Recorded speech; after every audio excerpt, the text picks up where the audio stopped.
women are different, but they are all women. This video is androcentric from a men's point of view and is presented as opinion, commentary, and debate. Expressing opinions is not violence. These are ideas to challenge, question, and argue in public, because classical liberalism relies on the First Amendment for its dialectic. If you are a feminist, then consider this. If patriarchy truly existed as claimed, feminism could not. And if all men are trash and women are equal to men, then what are we to conclude? Women will die for their children, men will die for their wives and children, and God chose to die for all mankind. Authority rolls up with responsibility. If this framing of facts offends you, click off to a cute cat video. Proceeding further will expose you to gamma bias and criticism directed at ideas, claims, institutions, not at any individual's virtue or dignity. Our method follows the 7 liberal arts. The trivium, grammar, logic, rhetoric, and the quadrivium, arithmetic, geometry, music, and astronomy. And the transcendentals, the good, true, and beautiful. If this framework is not for you, feel free to exit now. It's no disgrace. Women are wonderful. God bless America. Men are great. Feminist Collective. Longhouse Assimilation of Old Cultures. Written by Conrad Riker, available now, links in description. Women test men like lab rats, the hidden social experiments that trap you in gynocentric hell, and how Schopenhauer's truth bombs set you free. I was at a gas station in Ohio, 2:17 a.m., buying a Gatorade and a pack of gum when a woman in yoga pants walked up, looked me dead in the eye, and said, "Can you lift this?" She pointed at a car seat in her back seat. Not the trunk. The back seat. A 7-year-old could have lifted it, but she wasn't asking for help. She was running diagnostics.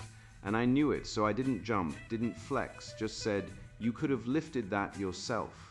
But sure, I lifted it, calmly, without ego, without irritation. And her face changed, not gratitude, disappointment, because I passed the test and didn't worship at the altar of her helplessness. That moment wasn't about a car seat.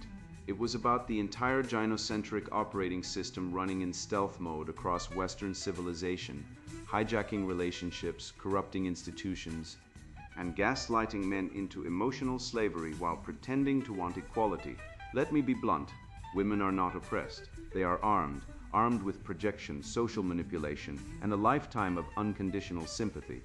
They deploy tests, subtle, insidious, evolutionary, designed not to find love, but to find utility. Can he lift? Can he read my mind? Can I make him condescend? These aren't quirks. They're behavioral algorithms, fine-tuned by 100,000 years of mate selection, now turbocharged by feminist ideology that frames every manipulation as emotional intelligence. Meanwhile, men are dropping like flies, suicide rates 3.5x higher, 93% of homeless are male, 80% of workplace deaths, and in family court, fathers lose 80% of custody cases even when both parents are fit. But try saying that online. You'll be arrested for a tweet in Canada, fired in the US, or lectured by a HR clown who thinks intersectionality is a math problem. The system isn't broken. It's working exactly as designed, to neuter men, silence truth, and replace merit with victimhood. Joy Bolamwini claims AI is racist because facial recognition fails on dark skin. But MIT proved it fails on low lighting, a technical issue, not a moral one. When Amazon's hiring AI favored men, feminists called it sexist, ignoring that men apply 3x more for tech jobs. The AI reflected reality. So they killed it. This is the pattern. When data contradicts dogma, burn the lab. Crime algorithms flag high crime areas, mostly black neighborhoods. Leftists scream racist, but crime stats are real. The real racism is pretending poverty and fatherlessness don't matter while blaming algorithms. And let's talk about women. CDC data shows they initiate 70% of breakups, yet dominate the victim narrative. They abort 93% of mixed-race fetuses, but cry racism when men don't want to date them. They demand chivalry, free drinks, safety, sympathy, then call men oppressors for expecting anything in return. This isn't equality. It's asymmetric warfare, and men are the collateral. We are not living in a patriarchy. We are living in a gynocracy, a civilization run by female preferences, female victimhood, and female emotional blackmail, all dressed up as progress. The red pill isn't about hating women, it's about seeing. Seeing the tests, seeing the projections, seeing the lies, and then using logic, the trivium, to dismantle them.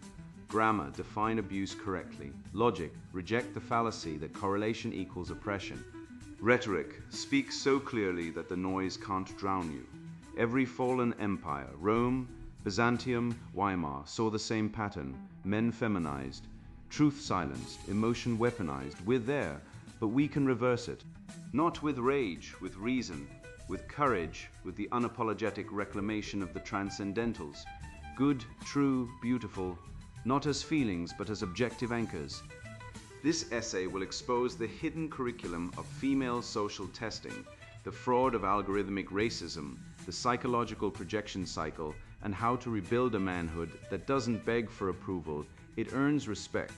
If you're tired of being tested, blamed, and erased, this is your awakening. The spell is breakable, the red pill is real, and it tastes like freedom, the mirror of deceit, women's hidden social testing regime. You don't need a PhD in psychology to notice that women don't date men. They audition them. That's what my buddy Dave told me after getting ghosted for the 7th time in a year. Each time by women who never actually needed help with their flat tire. He'd show up, shirt tucked, back straight, lift the spare like it was nothing, and then poof, radio silence. Not because he failed the task, but because he passed it too easily. The test wasn't about the tire. It was about watching whether he'd bristle, whether he'd sigh, whether he'd say, "You really should learn how to do this yourself." That's the trap. The "can you lift this" test isn't about strength, it's about submission. It's a behavioral landmine disguised as a favor. Women use it constantly on dates at parties, on apps, asking men to carry bags, open jars, move furniture, all while watching, measuring not your biceps but your reaction. Do you help with pride, with annoyance, with silent resentment? Because in the gynocentric courtroom of modern dating, resentment is a capital crime and the verdict is always guilty. I once watched a woman at a bar place her phone on the floor, then glance around like she hadn't noticed. Within minutes, 3 men happened to walk by, accidentally kick it, and then boom, the performance began. One picked it up, handed it over with a flourish and a line about saving the damsel, discarded. Another ignored it completely, proving too indifferent, discarded. The third picked it up, said nothing, placed it on the table, and walked away. She followed him, not because he was kind, but because he didn't perform kindness. He didn't seek reward. He didn't play the game. And that's the dirty secret. Women don't want helpers. They want kings. They want men who act from strength of being, not from need for approval. Yet feminism has spent 50 years rebranding this instinctual selection process as emotional labor and demanding men apologize for not doing enough of it, while laughing behind closed doors at the fools who try. Consider the speed dating study by Finkel et al. At UCLA, where women made mate decisions in under 3 seconds. 3 seconds less time than it takes to pour a shot of whiskey. And it wasn't about what the man said, it was about how he held himself. Did he stand like a soldier or a supplicant? Did his eyes scan the room like a general or dart like a shoplifter? Women aren't listening to your witty banter. They're running silent diagnostics. Can he protect? Can he lead? Will he crack under stress? And the cruelest irony, the more you try to win her, the more you prove you've already lost. Because neediness is a death rattle in the dating arena. David Buss, in his cross-cultural mate preference studies, proved that women universally rank status, confidence, and composure above kindness, humor, even intelligence. Why? Because evolution doesn't care about your Spotify playlist. It cares whether your genes survive the next famine. Then there's the "I don't know what to drink" test, the ultimate social stress test. I've seen it play out in dive bars and rooftop lounges alike. Woman sits, stares at the menu, sighs, and says, "I can't decide." Watch the men scramble. One says, "Oh, you'll love the espresso martini," discarded. Another says, "Just get whatever. It's not that deep," discarded. The one who says, "You pick. I'll have whatever you're having," with a calm smile. He's in, not because he's agreeable, but because he's unshakable. He doesn't need to dominate the choice. He doesn't need to fix her. He's so secure in his masculinity that he can let her flail and still remain centered. This isn't empathy, this isn't connection, this is power. And women are hardwired to detect it. Schopenhauer nailed it. Women are directly adapted to act as the go-betweens of nature. They don't seek truth, they seek fitness. And they'll use any trick, feigned ignorance, manufactured confusion, emotional chaos to test you. The pretend stupidity test is even more insidious. I knew a woman who, during a date, asked, "Wait, is Les Mis based on a book?" The man, eager to impress, launched into a 10-minute lecture on Victor Hugo. Ghosted. Why? Because he fell for the trap. She didn't want knowledge. She wanted to see if he'd condescend. And he did. Instantly, the man who had simply said, "Yeah, great book," and changed the subject, still on her radar. This is the feminist sleight of hand. They call it emotional intelligence when they play these games. But if a man dares to be direct, he's toxic. They demand you read their mind, then punish you for guessing wrong. They create ambiguity, then crucify you for failing to navigate it. It's not love, it's a combat trial. And let's talk numbers, because facts are bullets. The rate of false domestic violence accusations in family court, studies show up to 35% of claims, are demonstrably false, yet men lose custody 90% of the time. Male suicide, 4 times higher than women and rising. Male incarceration for nonviolent speech, skyrocketing while women flood the courts with restraining orders over disliked texts. Abortion, over 60 million since Roe v. Wade, mostly by women against men who wanted the child. And don't get me started on DNA tests. 30% of men discover they've been raising another man's child. Yet we're told to listen to women, to validate their feelings, to do the emotional labor. Emotional labor? Try emotional warfare. This isn't partnership. It's asymmetric warfare dressed in the flag of equality. These tests, can you lift this? I don't know what to drink, pretend I'm stupid. Read my mind are not random. They are the curriculum of female mate selection, refined over millennia. And feminism didn't abolish them, it weaponized them. It gave women the language to pathologize male strength while excusing female manipulation. It turned the red pill into a crime. But here's the truth they don't want you to know. You don't have to play. You don't have to take the test. You don't have to prove yourself to a woman who won't even admit the exam exists. The moment you stop seeking approval is the moment you reclaim your sovereignty. Stand tall, speak plain, refuse the game, and watch how quickly the illusions vanish. I've watched as engineers, terrified of being labeled bigots, dismantle tools that work, because the data they produce offends feminist and leftist sensibilities. I've seen hiring algorithms scrapped, not because they were broken, but because they reflected the world as it is. Men dominate tech, not from privilege, but from interest, effort, and aptitude. And every time, the narrative is flipped. Blame the code, not the culture. But I refuse to play along. I've spent years dissecting these lies, not from a lab or a university, but from the streets, the bars, the gym, and the dating apps. Places where reality can't be faked. And what I've learned is this: when ideology collides with truth, the left doesn't adapt. They attack, they don't fix crime, they defund the police. They don't fix broken families, they blame capitalism. And now they're coming for algorithms, because cold, hard data won't lie to soothe their delusions. Algorithmic illusions, the weaponization of bias in tech and culture. When a police algorithm flags a neighborhood with high crime rates and activists scream racism, they're not defending black communities, they're defending crime. Let's be clear, crime data isn't racist. Reality doesn't care about your feelings. The algorithm sees what exists: more robberies, more shootings, more violent crime. Because in too many inner city neighborhoods, fathers are absent, welfare has replaced work. And churches have been replaced by government dependency. I once spoke to a former gang member in Chicago who said, "We don't need more social workers, we need more dads." He wasn't joking.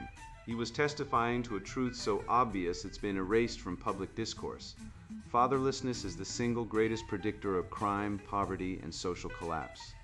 But rather than fix the root cause, male absence, female hypergamy, and state-enabled dysfunction, the left attacks the algorithm.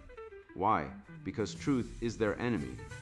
Amazon built an AI hiring tool that downgraded resumes with the word women's like women's chess club captain, and feminists went ballistic, claiming it was sexist, so Amazon scrapped it. But here's the part they don't want you to know. The AI wasn't biased, it was accurate. Men apply for tech jobs more often. Men dominate tech experience. The AI simply reflected reality, like a mirror reflecting a drunk man's face. But instead of fixing the gap, encouraging more women to code, build, compete, they broke the mirror. It's like blaming a scale for telling you you're overweight. The scale isn't the problem. Your diet is. The AI wasn't sexist, it was logical. And logic is the one thing feminism can't tolerate. I watched Joy Buolamwini, the so-called AI whistleblower, testify before Congress, claiming facial recognition fails on dark skin. But her own MIT study used poorly lit, low-resolution images of black women, of herself, and then claimed the tech was racist. That's not science. That's theater. It's like filming your friend in a dark basement with a broken phone and then blaming the camera for not working. Stanford and MIT later confirmed that when image quality and lighting are equal, facial recognition accuracy across races is nearly identical, but the media didn't report that. The New York Times, NPR, BBC, they ran the narrative like gospel. Why? Because outrage sells. And the story of racist AI fits the broader leftist myth that Western systems are inherently oppressive, that objectivity is a white male conspiracy, and that only state intervention can save us from reality. This is what I call bias inflation, the rhetorical trick of turning statistical noise into moral catastrophe. A 2% difference in error rate, that's not racism, that's engineering. But in the woke mind, any variance from perfect equality is proof of systemic evil.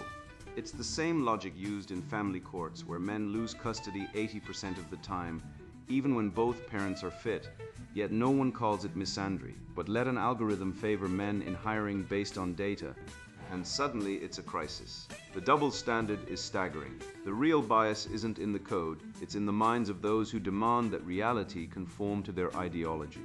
I'll give you a real-world example. In 2020, a man in Detroit was wrongfully arrested because facial recognition misidentified him. Horrible? Yes. But here's the ignored fact.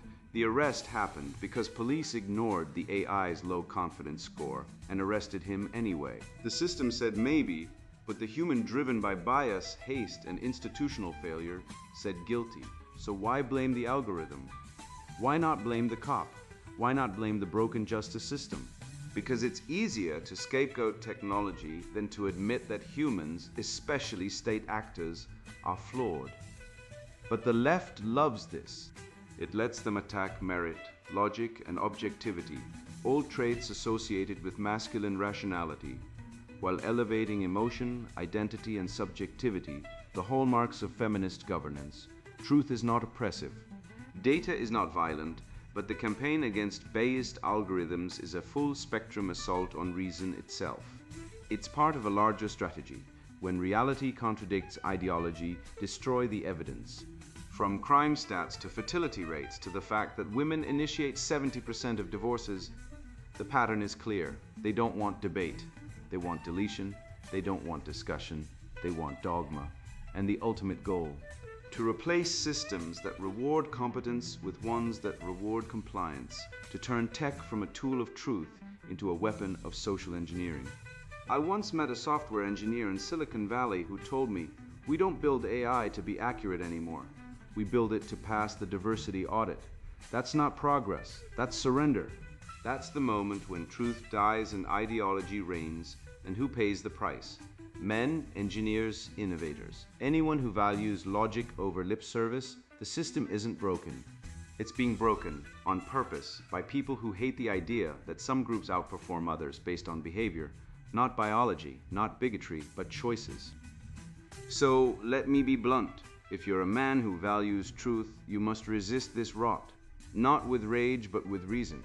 Not with slogans, but with data. The algorithm isn't the problem, the feminist war on reality is. And every time you accept a lie in the name of inclusion, you betray the very civilization that gave you speech, science, and freedom. Wake up.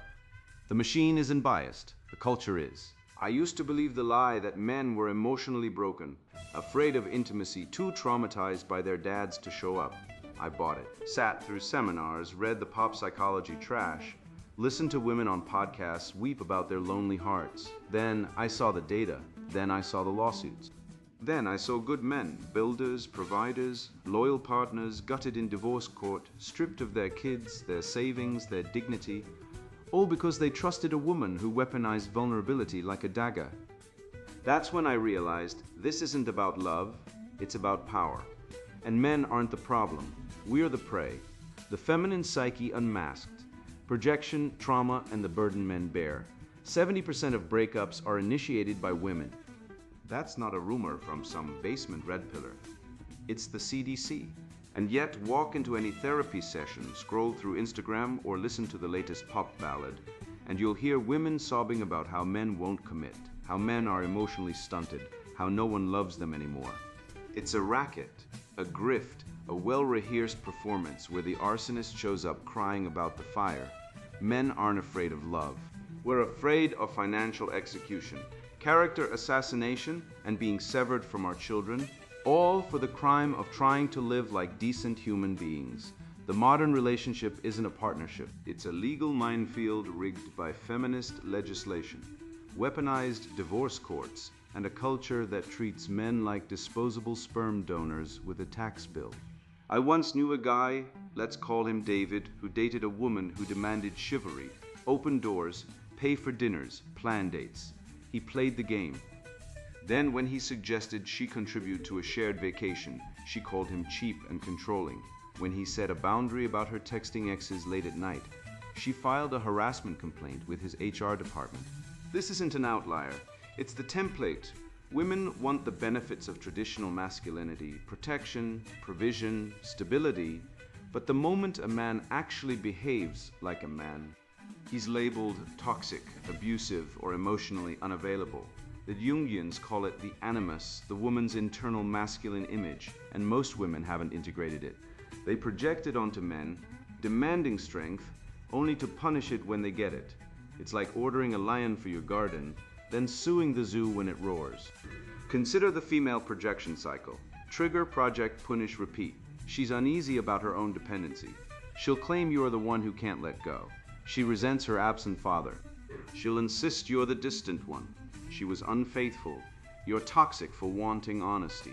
This isn't therapy, it's mental manipulation, and men bear the brunt.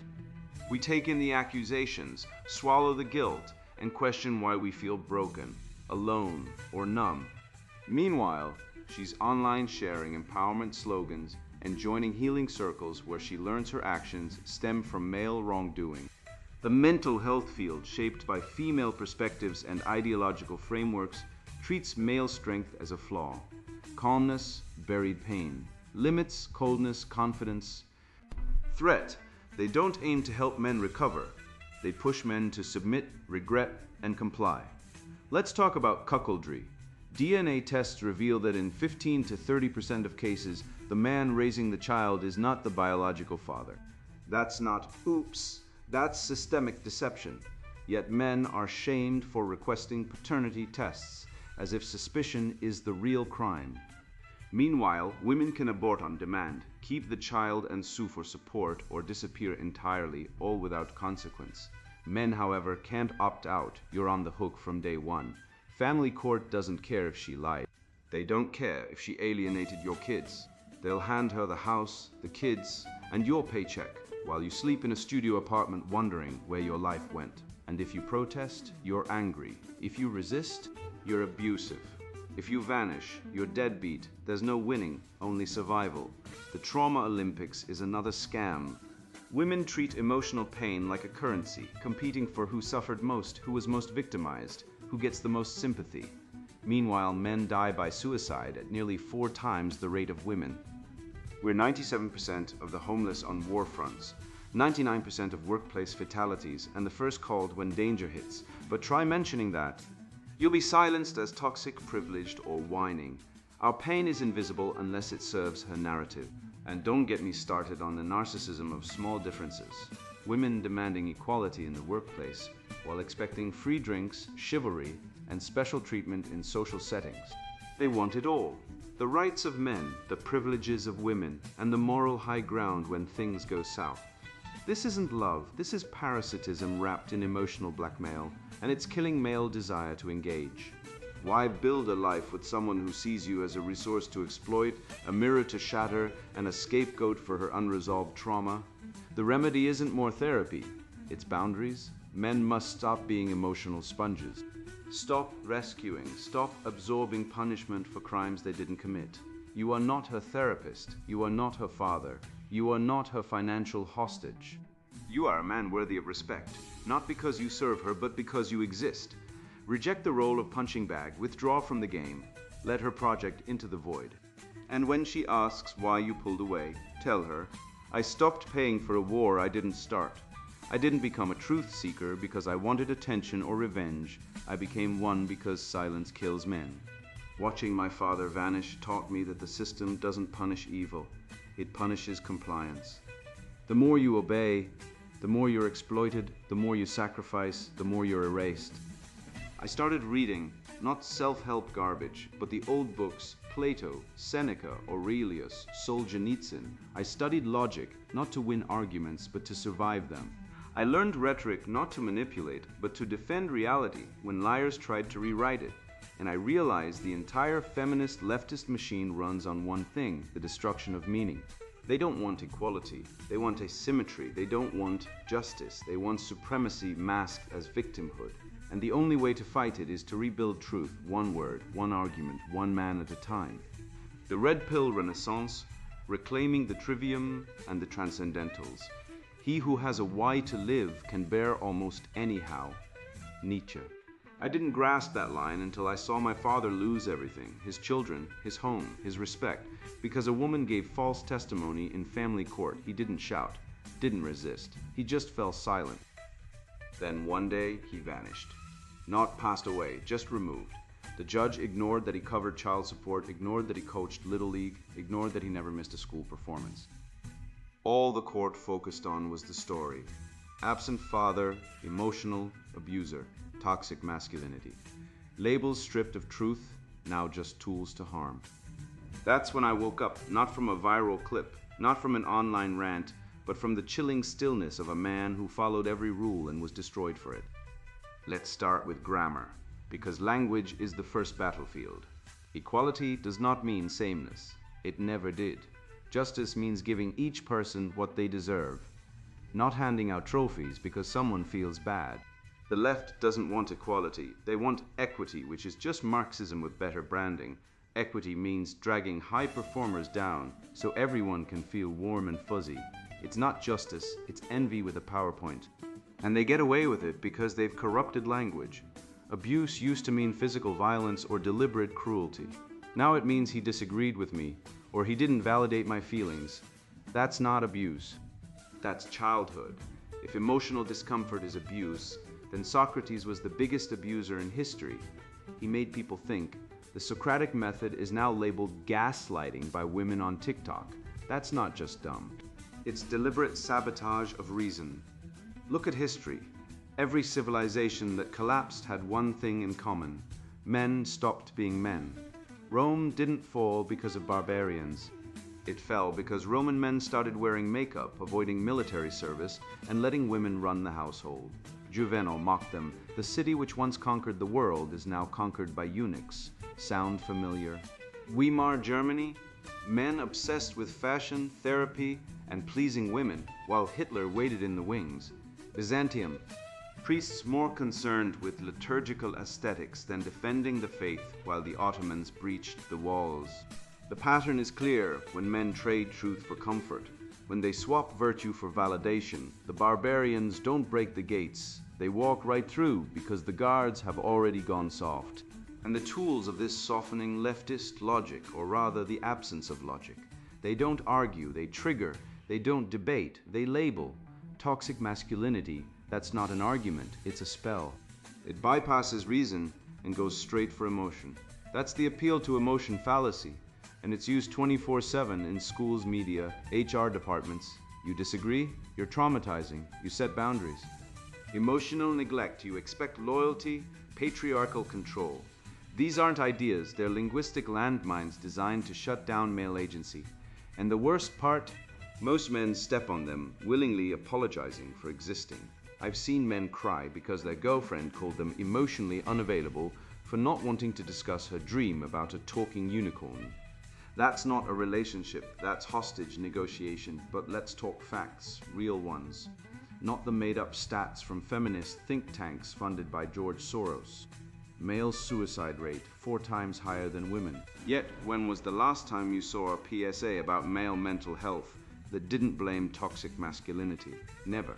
Because the narrative must be preserved. Men are the oppressors, therefore their suffering is deserved. Cuckoldry rates, studies using DNA testing show 10 to 30% of men are raising children that aren't theirs, in some countries higher. But try mentioning that online and you'll be banned for hate speech. Meanwhile, women can post "I love trapping men into fatherhood" memes and get likes. Family courts? 80 to 90% of custody goes to mothers, even when fathers are more stable. Police? They'll arrest a man for a sarcastic comment on Facebook, but won't intervene when a woman throws a TV out the window during a divorce.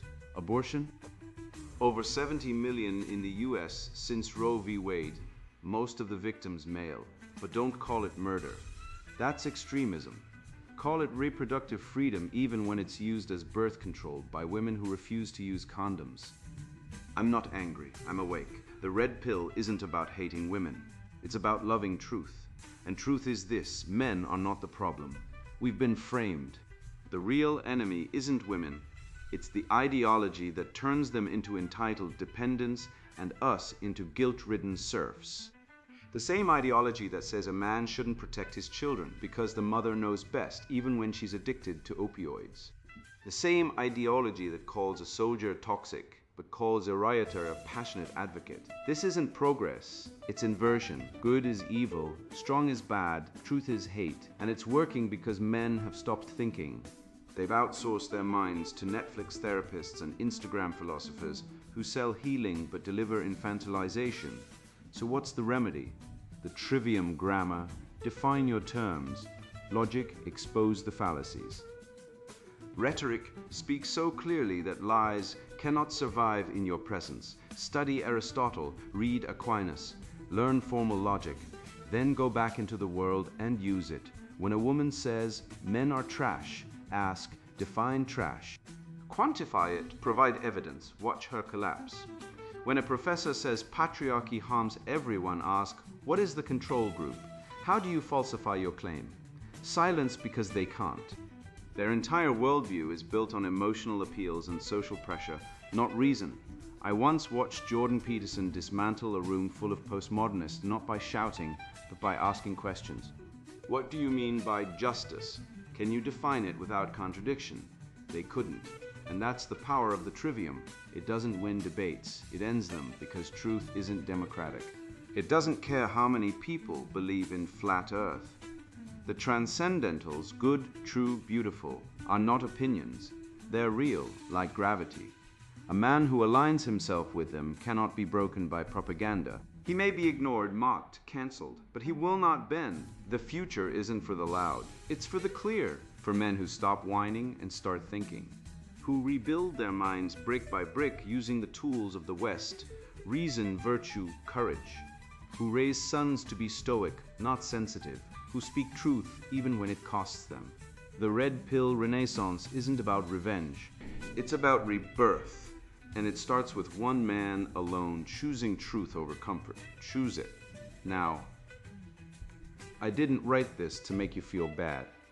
I wrote it because I've seen men kneel on one knee asking for her hand only to be handed divorce papers, on both knees in therapy, begging to be told they're not monsters for wanting respect, on broken knees in family court, watching judges award their children to women who weaponized lies like birth certificates.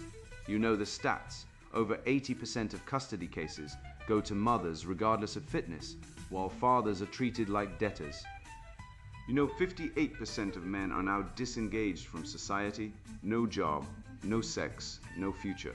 You know that in the UK, men are arrested for abusive online comments at 87% of cases, even when they're factually correct.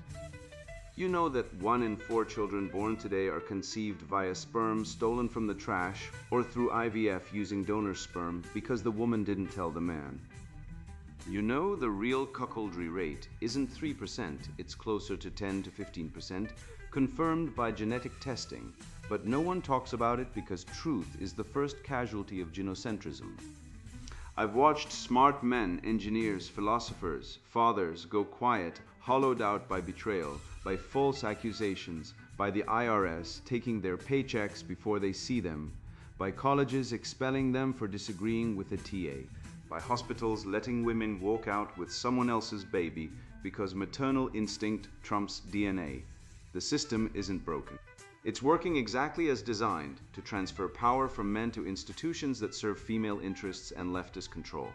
Feminism isn't a movement, it's a protection racket, and you're not the customer, you're the mark. So here's your redemption.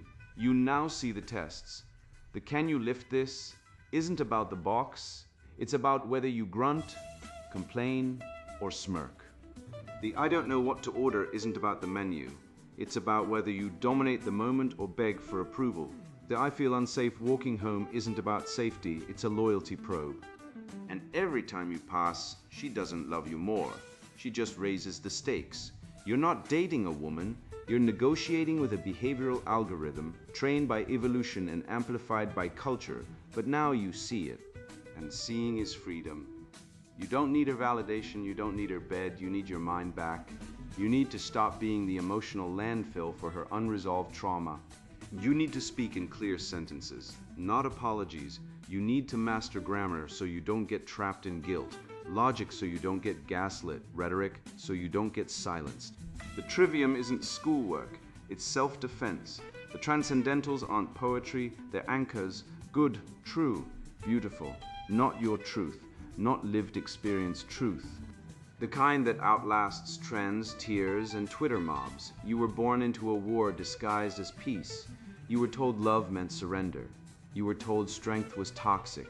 You were told silence was maturity. They lied. Real love doesn't test you to break you. Real strength protects. Real peace comes from order, not appeasement.